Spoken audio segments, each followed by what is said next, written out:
Great to see you all. The motivation and the reason for me to deal with these topics evangelistically is at least twofold. First of all, I use it as a mean trap to get all the computer science students into my lunch bar talks and into my evening talks. And this is sometimes a little bit hard, as you might know from your own context, when you're talking about meaning and search for happiness and whatever. And the computer science always say, oh, don't mind, 1, 0, 1, 0, 1, 0. But on the other hand, I realized, since I ever started to deal with these topics, that there are so many questions behind these topics of AI, transhumanism. And we as Christians, I think, as followers of Christ, have a mandate to engage with culture and to really speak the gospel into it. And there are so many gospel aspects, so many hidden questions that all lead to these big questions, or can be, let's say, or we can light a little light on these topics by looking at AI and transhumanism. I will not go into much technical details. I just took them, so you can arrange them if you need to. There are so many topics hidden that it's really worthwhile to think about. Many people have these desires, these longings, these ideas in mind, even though they don't really name it transhumanism, posthumanism, and all the other names. But it helps us to understand. The most important question, just in the beginning, yes, you can get the presentation if you need to. There is my email address. But it would be great if you stay for a while and read it afterwards. I won't go much into technical details. We will focus really on the philosophical, ideological issues. But as a short introduction, you all might know that AI, for example, it is not a future topic, right? Not only. We live with AI every day. Some people forget it and think, oh, that's somewhere out there. But you all know that if you, like every day, search for a glass cutter on Amazon, if you lost your keys, for example, you desperately need a glass cutter, of course. You know what will happen if you see here, what will show up here at the bottom, right? You know, you all use Amazon and so on. You will see recommendations, and this is actually a real one. It's not made up by me. It is very helpful. So artificial intelligence is very helpful, and we have to deal with this so-called weak kind of AI, a weak artificial intelligence. That's like a recipe: input, progress, output. And it is a very distinct purpose, not very complicated, and it helps us in everyday life. You can also use it for medical diagnosis and see what the imagery in the hospital lead to. What can the doctor say about it, for example? But you can use it also for very funny stuff. MS Caption Board is online, and you can give them a picture, and that will answer you your deepest questions.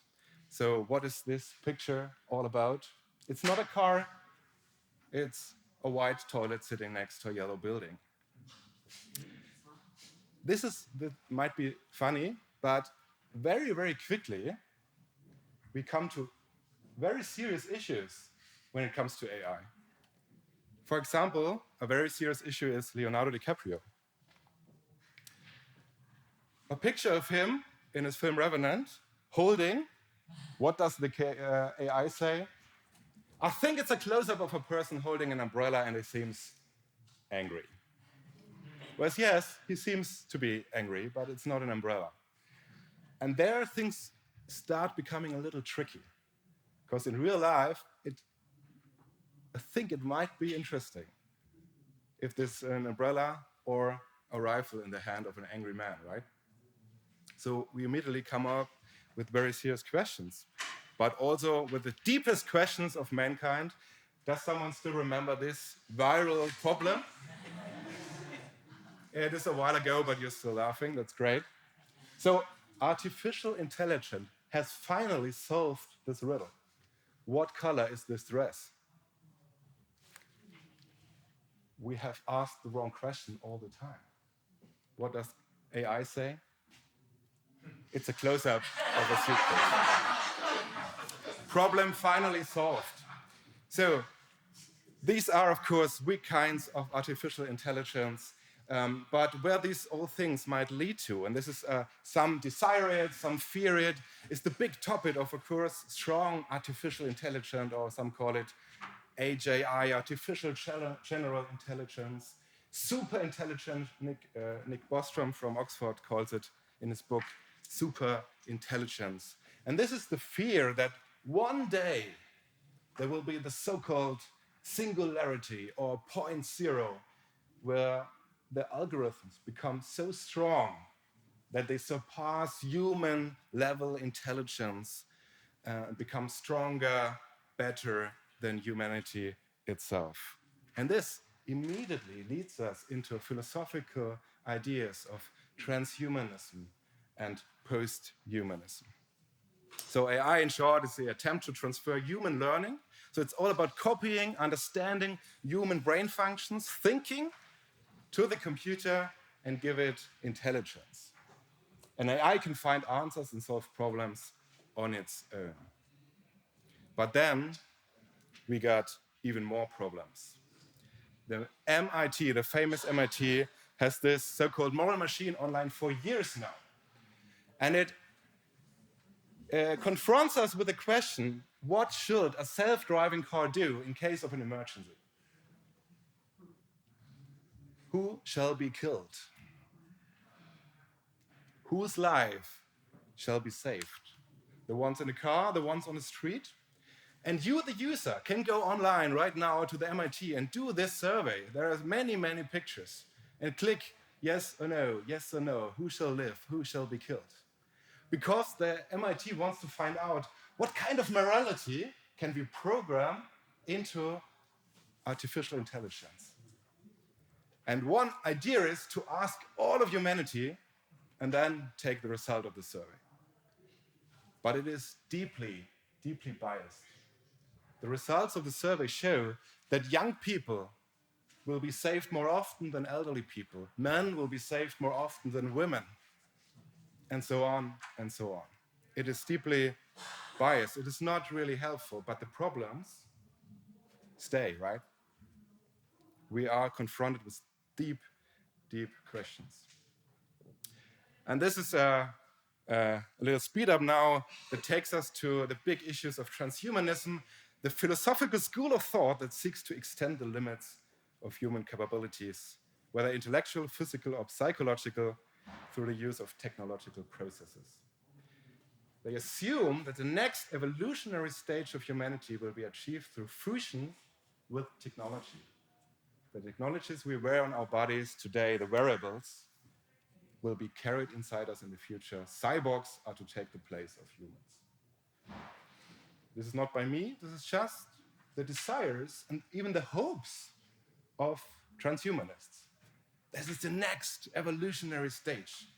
And how this exactly will look like, it's left to your fantasy.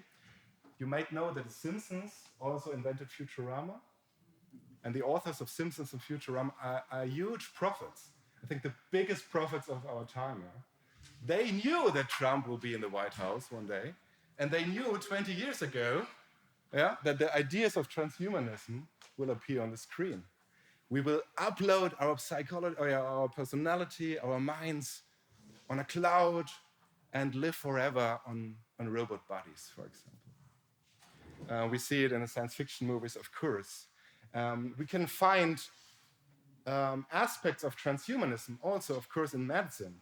You think of the gene scissors, CRISPR, and so on, gene manipulation. And this here is not a fake picture. This is a real picture of one of the first ladies who had a chip implanted with an NFC, and she pays with it her restaurant bill. Many, many aspects are still there. And we have to take our stand with that. Where does it lead us? And maybe one day we meld together with technology and our bodies. Where will this lead us? And the whole idea of transhumanism is very, very famously portrayed in one very clear sentence by Harari in his best-selling book Homo Deus. This is what it's all about. Having raised humanity above the beastly level of survival struggles, we will now aim to upgrade humans into gods and turn Homo sapiens into Homo Deus. But this is not a new idea. You might know Nietzsche. He didn't use the words transhuman. He used the famous word Übermensch, German. The overman, the superman. I teach you the superman. Man is something that shall be overcome. That is what transhumanism is all about, overcoming the human identity. And I already mentioned, and I'm standing here in front of very intelligent people, you know that there are a lot of questions already raised in the few minutes that I've been speaking. There are so many questions raised. And what I find interesting, also evangelistically, in this whole context, that the latest technological developments lead us to the oldest, to the ancient questions of humanity. And that is why I want to encourage you, even though you might not be an expert in AI, transhumanism, computer science, whatever, to use certain aspects of these topics in your evangelistic talks. You don't need to be an expert to give a little talk about these topics on this theological, philosophical level, because it touches our deepest questions as human beings immediately. Can you name some of these questions? Yeah. What does it mean to be a person? Thank you. Is the material less than the immaterial? Yeah. Very good. Yeah. Yeah. Will we live forever? Yes. Well, I think so. Amen. Yeah. The human has value. Yes. Thank you. Yeah. Are you only material? Mm-hmm. Thank you. And many, many, many more. You can think of many, many, many more. What does it mean to be human? What is the meaning of life at all? Is it about progress for the progress sake? Is it for enhancement's sake? What does progress mean at all, right? How to make good decisions, but how to deal also with guilt, responsibility. And then we have problems also, I think Carolyn mentioned it shortly in her talk this morning, with the social media influences, the so-called path dependencies. We can see that already with artificial intelligence, these biased algorithms that lead us on a certain path because it always reflects what we click and reflects what we click and reflects what we click and mirror just the same decisions over and over again. And it leads us on a certain path. And this is results like this. Microsoft had an experiment, artificial intelligence, programmed as a fictional 15-year-old US-American teenage girl. Not really harmful at the first sight. And they put it out on Twitter. And within days, through these past dependencies, and of course it was programmed to gain more and more retweets. That's the only purpose, right? What is path dependencies? So it means that if you, for example, you end up at one path that says one ideology, one advertisement stream. If you Google new bicycles, then the next day you see advertisements for bicycles all over again, right? And that means that it only shows you bicycles and it doesn't show you cars anymore. So there's also a restriction in paths, only one path left, right? And this is a harmless example, only advertisement. But the same happens with ideologies, ideas, news, right? So we ourselves do not anymore decide what to click on, but there is a decision already made before we do, right? And we see these examples that this teenage girl, within a few days, became a Nazi, right? It is And they, of course, they shut it down immediately. They tried it again, and the same thing, a similar thing, happened right after that. And we saw the same thing with Amazon recruiting. They put an AI tool in a recruiting system, and after a while, the humans found out, well, it became sexist, and they couldn't use it anymore. But this is a very important part, right? The artificial intelligence, the algorithms, didn't get the point. They didn't reflect that. They didn't realize what happened. It was the human intelligence behind it. So we have the problems of these path dependencies, for example, and the social media influences. When I do evangelistic talks, when I try to prepare talks, do research for talks, for me it's always a good idea and helpful to ask myself the question, what can I affirm? What of these ideologies, of these philosophies out there, what is good about it? What can I affirm? And I think there are many aspects that we really can affirm in this area. So we can find desires for eternal life. And this is a good thing, right? He put eternity into our heart, right? This is a good thing. People long for happiness, omniscience. So actually, this is a hidden longing for God himself, right? This is something we can affirm. We can affirm that both atheism, transhumanism, and the gospel agree on the fact that this life is not the true, perfect life. This is common ground, right? We all long for transformation. We long, biblically speaking, for redemption, for progress. But of course, we disagree on how this progress will look like. And both agree on the fact that humans are seen as incomplete. The status quo is not desirable. We agree on the fact that suffering and death are not natural, are to be overcome. I don't know if you have read about this guy, Brian Johnson. He's a tech billionaire, I guess, and he spends 4 or 5 million a year on his own health, taking about 100 pills a day, being monitored by a private nurse 24/7, constantly working on eternal life, dreaming of eternal life. His plan is to live forever. There are desires and longings out there, and they are put at the moment on this technological progress. We have this interesting fact that conscience is something that is still a huge mystery. Conscience is something that makes us as humans very, very, very special. There is something like a mystery about human identity.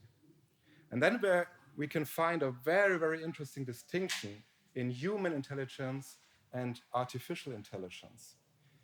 In our human personalities, intelligence, so let's say the algorithms, our thinking, is combined with consciousness and conscience, whereas in artificial intelligence, these both are separated. So the big question will be, can we really copy and upload our minds, our identities, our personalities? The German neurosurgeon Volker Sturm says no.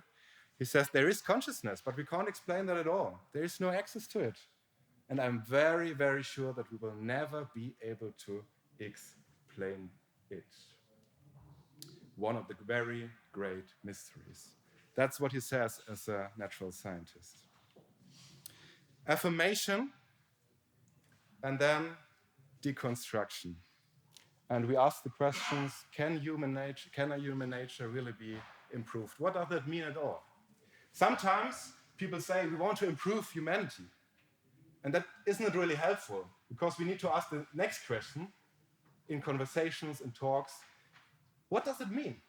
What exactly do you want to improve? And of course, there are cognitive skills. How about improving cognitive skills? Well, there is a social problem at first.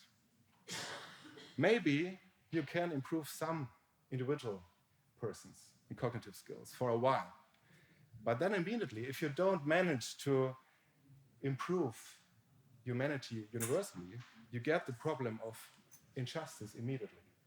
You immediately face a whole other area of problems.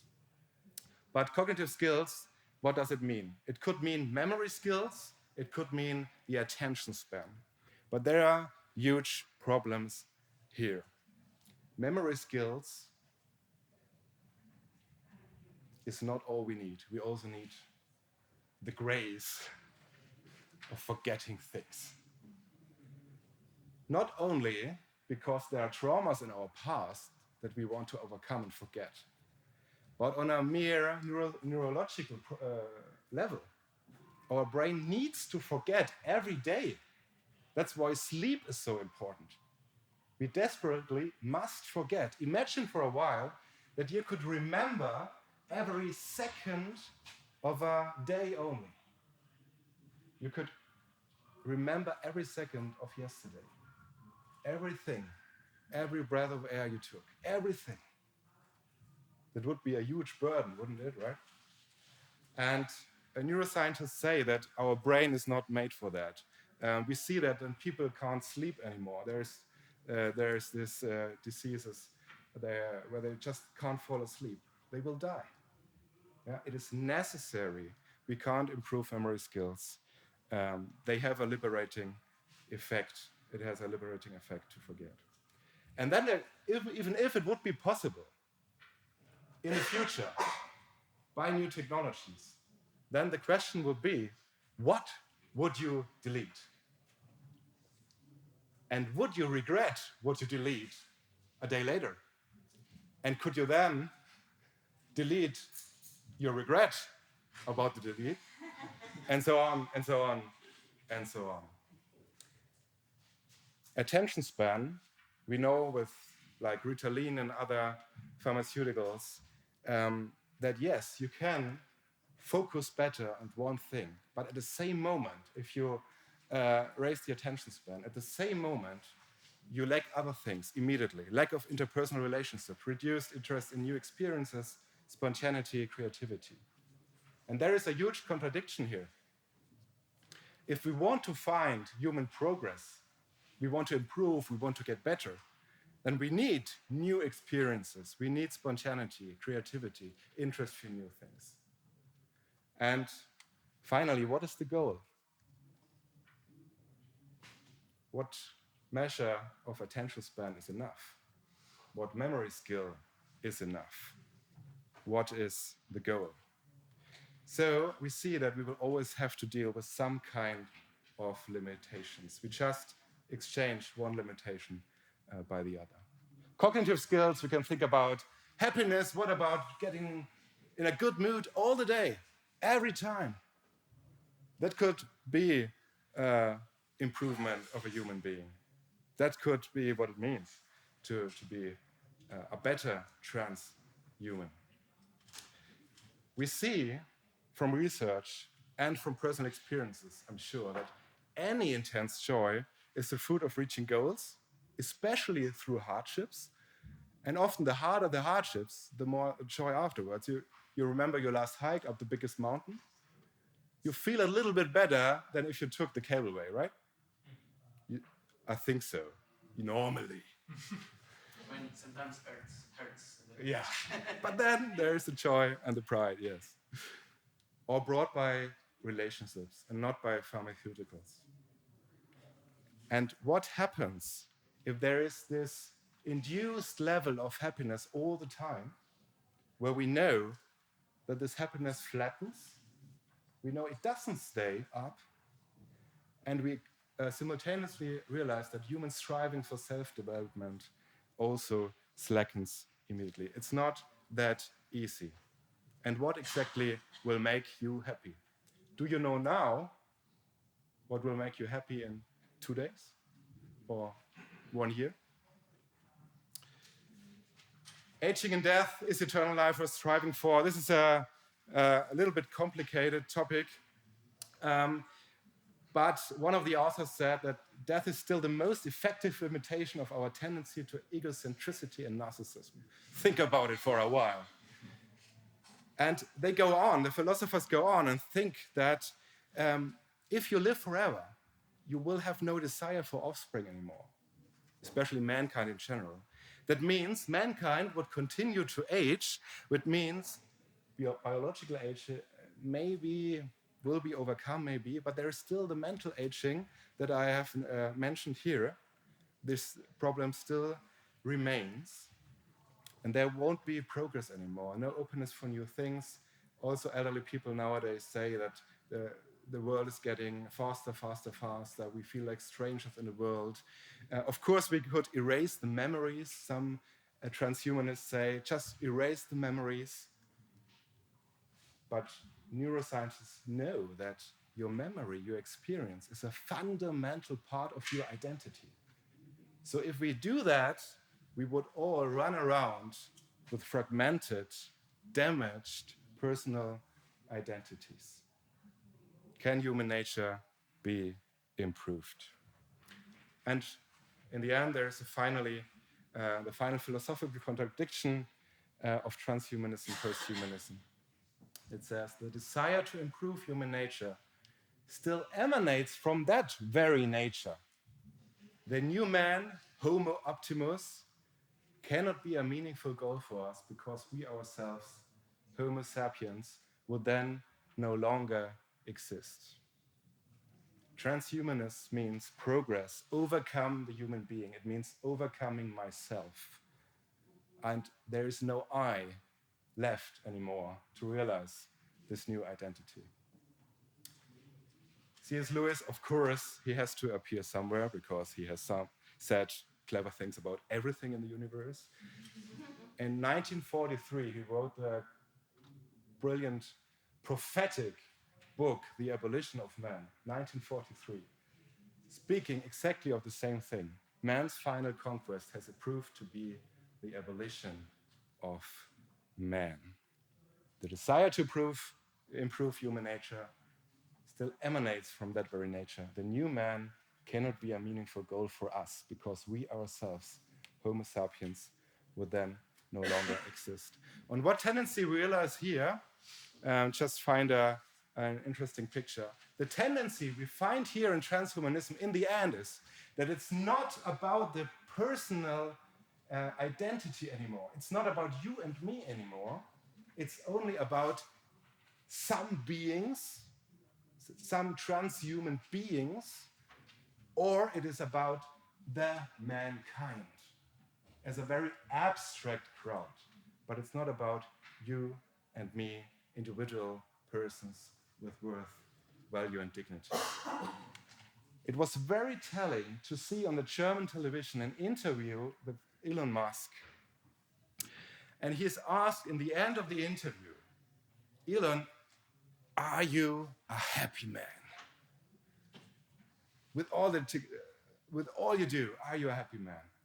And then there comes a very, very silent time of hesitation. And you can see in his eyes, he doesn't know what to answer. And this answer then is very telling.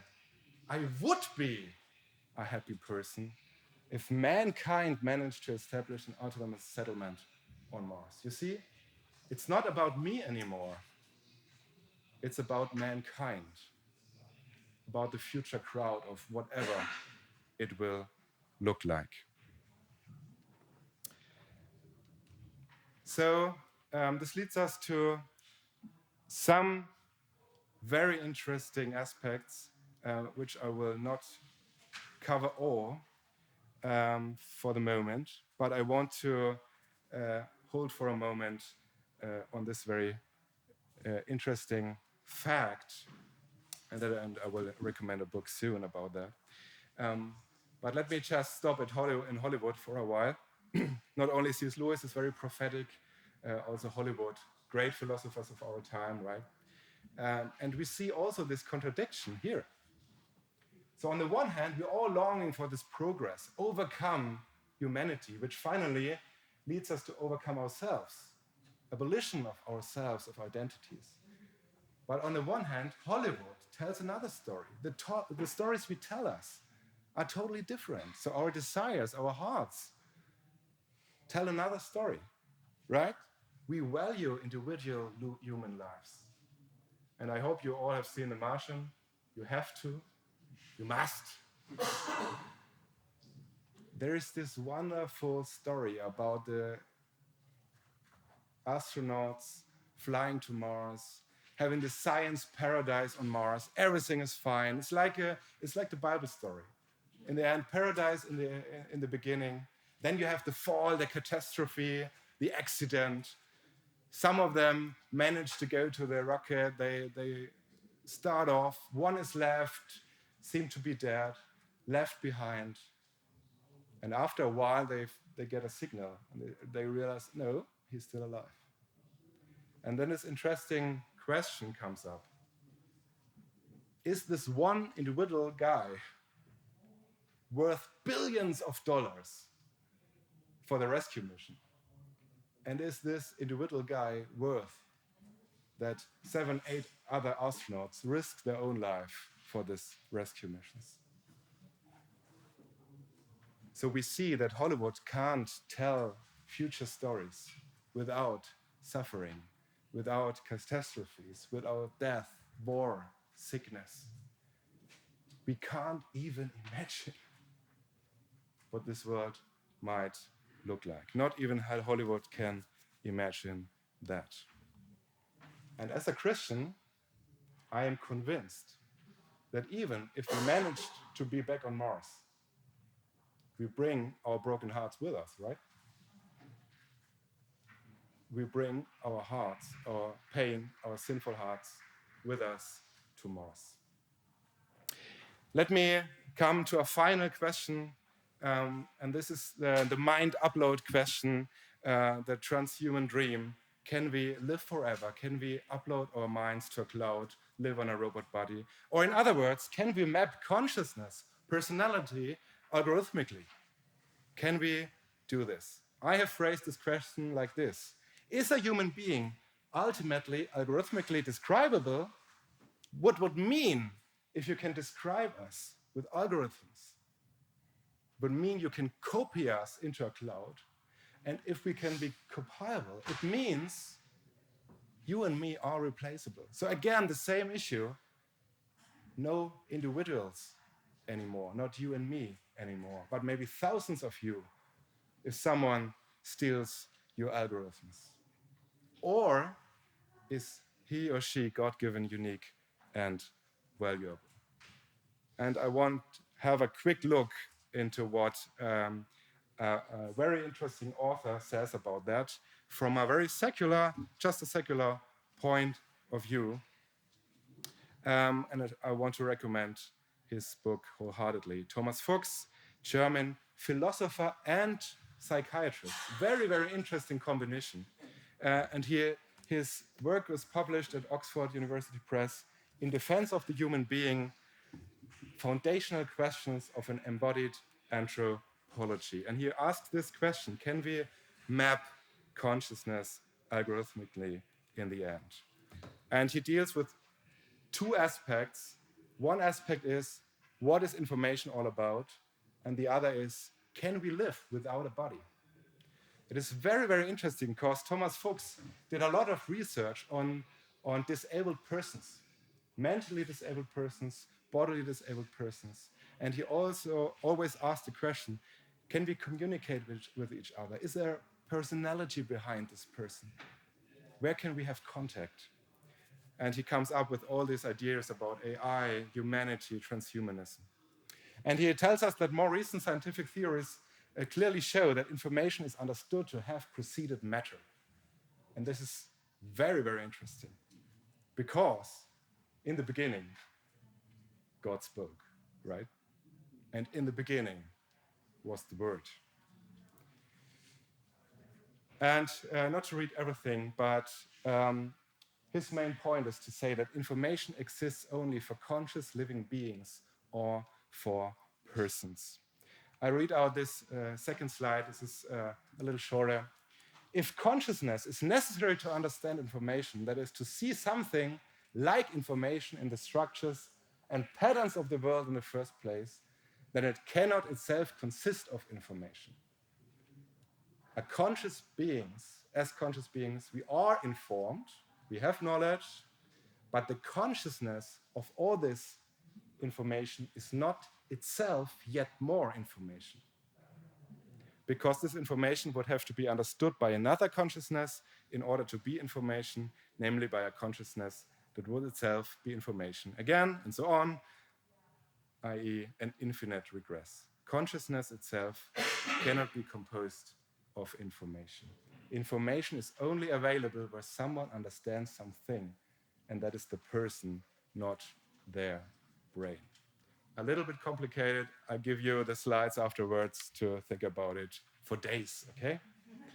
But let's just look at a simple example. Let's assume you have survived a plane crash and you end up on this island and you're starving and you can't find water and you can't find other people and you're completely alone. And you're crawling around on the sand, and one day finally, you see this in the sand. What do you think in a second? I assume you don't think, how could that happen by chance? Wow, the waves and the grains of sand, exactly in the right moment. Nature is fantastic. No. I think in a second you will think, I am saved. I am saved. Because immediately you know there is more to this than the grains of sand, right? Information is more than ink on paper. You know that there was a person leaving a message because you as a person can interpret this message. There is information for you which is beyond the grains of sand. And of course, there is this huge miracle and algorithm in every cell in our body. Not only 5 letters in the right order, but 3.5 letters in every cell of our bodies. So information is transcendental. It is not material.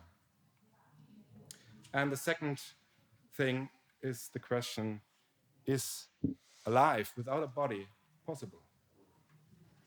And of course, as a Christian, we can marvel at the resurrection of Jesus every day, every time, every second, but also when it comes to these issues. Jesus was raised from the dead, right? Bodily. Touch my scars, touch my side. They ate and drank together. There is bodily resurrection. The body is affirmed by God himself as part of his wonderful creation. But what does the philosophy say? Unlike the computer, the same thing never happens twice in the brain. It is a living, constantly changing organ, not a machine. So some aspects why there is no life without a body. Constantly changing organ. Our thinking changes the brain structure every time you think. It happened again, right? Did you feel it? And again, and again, and again. And here you have also kind of past dependencies, because your brain will never be the same as in this exact moment. So what do you want to copy? Not the same thing ever happens twice in the brain. The second very, very interesting aspect, most of our knowledge about the world results from our interaction with it, from bodily preconceptual experience, without us ever having learned it explicitly. What does AI do? It is fed immediately. It learns every second, right? But we learn by experiencing also. We live, we touch, we feel, we interact bodily. So the concept of a disembodied intelligence without life and consciousness is self-contradictory. It's too much for us. I've highlighted a little bit. Only through the constant interactions of brain, body, and environment can the structures of conscious experience be created and stabilized. There is no other way it happens. Persons have brains, but they are not their brains. You cannot separate us from our brains. This is what Thomas Fuchs says about it. I think it's about 20, 30 euros. I think it's really worth buying, having a read. Very, very good read. So I want to close with this final remarks. What does it mean to be a human? I think we can affirm we have a huge privilege to speak evangelistically in these issues as people who are convinced and know that we are created by God, not by chance, which also means that we are responsible before God for what we do, that it belongs to human identity, that we need the guidance of God, right? From the very beginning in Genesis. Yes, we are created, earth, material, soul, but also his guidance, his word from the very beginning. It is essential part of our human identity. We can marvel at what it means to be image of God, that he gives us work to do, responsibility. So work is nothing that happens after the fall, friends. It happened before the fall, right? It is part of our human identity. So what does the whole artificial intelligent developments do with our workplaces, with work and dignity, with moral sense, aesthetic sense? We are soul and body. And yes, we have limitations of suffering, aging, and death. But with the help of God, we can find peace with these limitations. And finally, we can see that AI transhumanism is not an enhancement if you look closer. It is not an enhancement at all, but instead reduction or even abolition of personal human beings. And instead, we can look at Jesus Christ, the true Homo Deus, who really became the God-man. This is our message, friends. This exactly is our message. And so to speak, God has programmed himself into the faulty algorithms of this world. And we're not speaking about as a mere extension of this life, just longer, longer, longer, and longer. No, it's totally different. We're talking about a transformation into the eternal life through the death and resurrection of Jesus Christ. There's a huge difference. There is a cut. It's not a continuum. And it means, for example, that dignity and value in every individual human life is not diminished by suffering and death. Because really the meaning of life is getting to know God, getting to know Jesus Christ, as he says in John 17. So even in suffering and death, in our darkest hours, our life has dignity, value, and meaning. And I think, I'm not really at the end of my thinking about these topics, but I think this is the crucial part also for our proclamation, that there is always a life worth living, a hope, a dignity, and that we can face also the limitations of human being, because we know that finally they will be overcome not by our own ideas and progresses, but by Jesus Christ himself. Thank you so much for bearing with me so long. And yeah, thank you.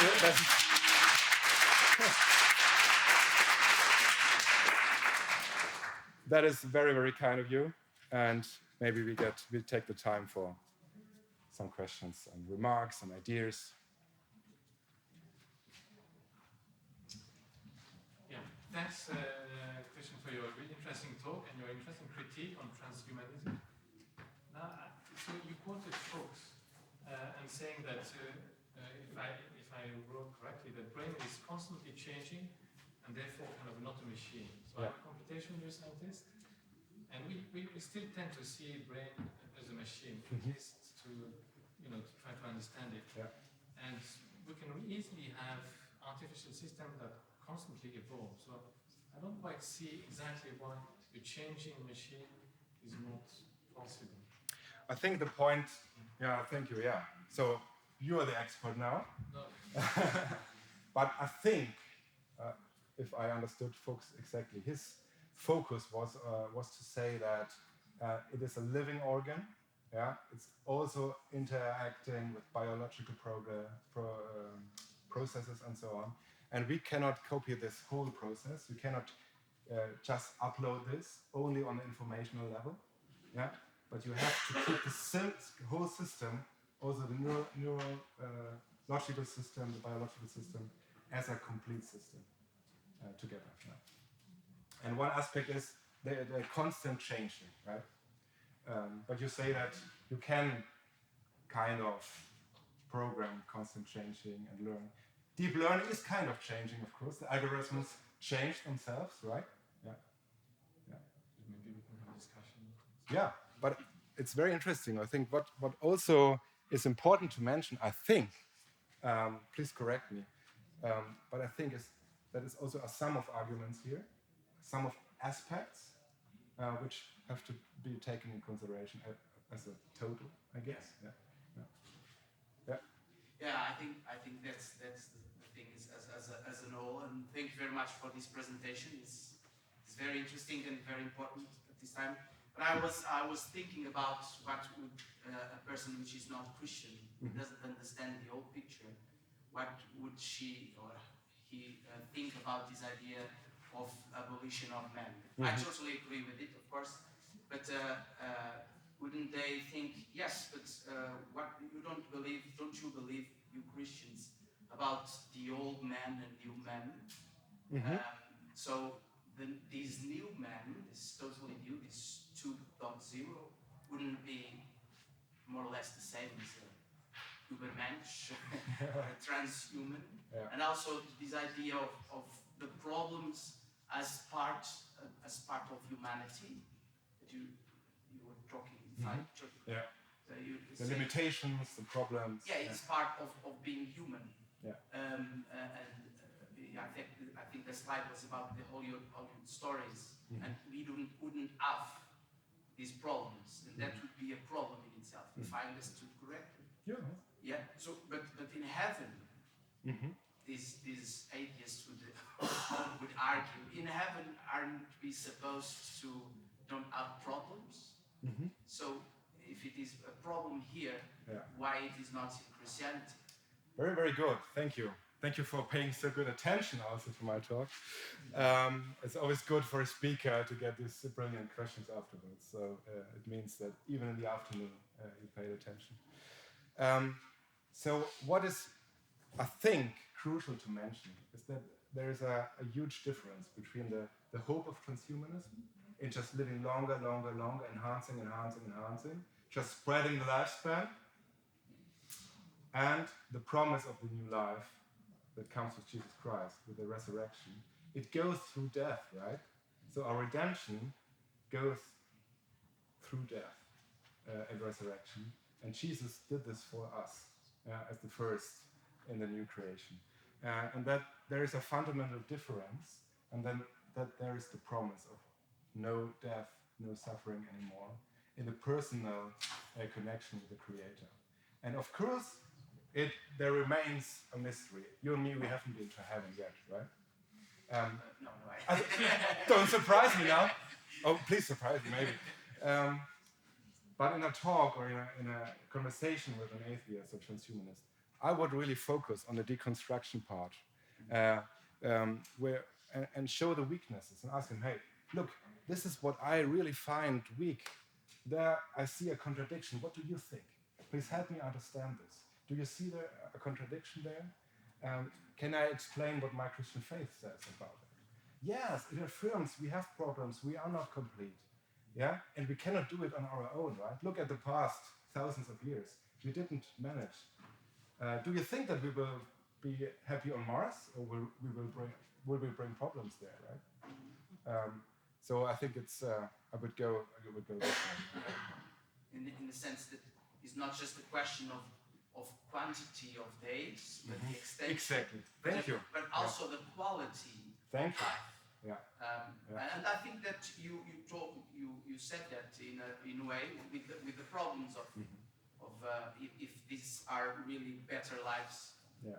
So thank you very much. Thank you. That was a very, very good aspect. Not quantity of life, but quality. Yeah. Eternal life, you all know that, is not only long in that sense. It's shalom, right? It's life of God, perfect life, true life. Jesus once said. Yeah. I thought it was a really fascinating point about how transhumanism tends to lead to dealing with humanity in the abstract. I guess as a kind of in our apologetics and evangelism, I find we tend to spend a lot of time critiquing our culture as excessively individualistic and find it very easy to recognise that in culture.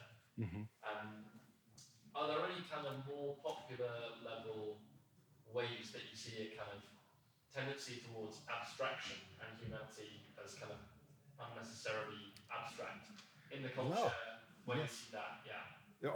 By the way, you mentioned a very interesting contradiction here, right? I hope everyone got it. Like, we want to be ourselves, individualistic, and so on. But then again, transhumanism leads us the whole other direction. And yes, there is a very famous representation of this, I guess, when you see the whole climate debate. I don't know about your countries, but in Germany, almost every day, people almost risk their lives, gluing themselves to the streets. They really sacrifice money, health, life. Some end up in prison for the sake of humanity. They know it's about their children, maybe it's about the future generation. They know they will not see the resolution, right? So they think of the big terms, mankind, globally, right? For example, this is what comes to my mind very quickly, right? No, that's really helpful. Yeah. Yeah, I had a comment for that as well. And that's very interesting when it's if we just keep challenging on that point, then eventually the universe will be our life will be taken by the sun. So we won't last forever anyway. But there's another thing. I wonder how far do you think we should let the science help us when it comes to like dealing with the DNA, like with CRISPR, he said, because like in medicine we want to do everything that will help people, but when we start, and so like in CRISPR we have been doing things to help people, but when should it stop? Yeah, one of the most important questions you can ask. We should be happy also about these developments, right? So every time I have to go to the dentist, not every day, but every time I go to the dentist, I'm so glad that I'm not living in the Middle Ages anymore, right? If you see what the dentists these days did. So I'm happy about these medical advances and developments, absolutely. But with all the developments, of course, we need to think about what are the side effects, what are ethical commissions saying. And in the end, I think there is not one line that is not to cross. It's hard to define one line, I guess. It remains a matter of conscience, of course, individual conscience. But I think what we as Christians can do is to really proclaim that in the end, there will be death and suffering. We won't overcome. There will always be these limitations, and help people to find the true reconciliation, the true hope in Jesus and not in medicine at all. Right? But there are so many aspects around that, so I don't have a wise answer. I think that you can't define a line in this aspect. I'm sorry, just a quick comment. But I would say that as a church, we are not only called to speak about, of course, we are to speak about eternity, but part of the eternity is now. So we need to have some influence in what's happening now. Absolutely. I think. So in that sense, I think that we need to scream because when it comes to CRISPR, is that? When it comes to CRISPR, or the gene scissors, and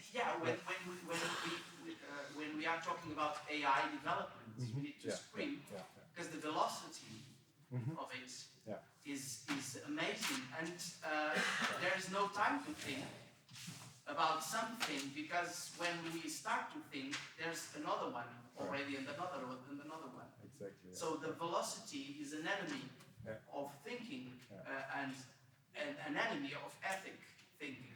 And you know how you can really say that the issue is really serious? It is because some of the most important tech giants, some month ago, they published an open letter warning that AI is developing too fast and we need ethical boundaries. And when the tech giants themselves say that, we have to scream. Thank you. Just out of interest, did you ever consider, I'm just thinking about it, Genesis 6, where God says they should only be 120 years, and Babylon, where God says everything they want to reach is now, they will reach if they put their effort to it. Did you ever consider this? It's very good, right? I think if you dive deeper into the Bible, you'll find it on almost every chapter. Very interesting aspects. Maybe some of you have read John Lennox's book, 2084, on the topic. He's dealing with the revelation in detail. And you don't need to go to chapter 6, chapter 1 to 3 is full of these ideas. What does the snake say, right? You will be as God. And this is exactly what this idea promise us. And make us doubt the goodness of God. Oh, amen. Indeed, every time. And so this is to say that in a world without God, I think transhumanism is a completely logical consequence, a completely logical evolution, so to speak, right? Because you need something if you don't have God. You need progress. You need to redeem yourself in the end, right? Because it's very interesting. As you say, C.S. Lewis also said it very good in his time, and like in the beginning of the 1900s, they tried the same with like eugenics and trying to remove people that didn't have the right genes, but they did it in a different way. So it's interesting that history just repeats itself. There is nothing new under the sun, right?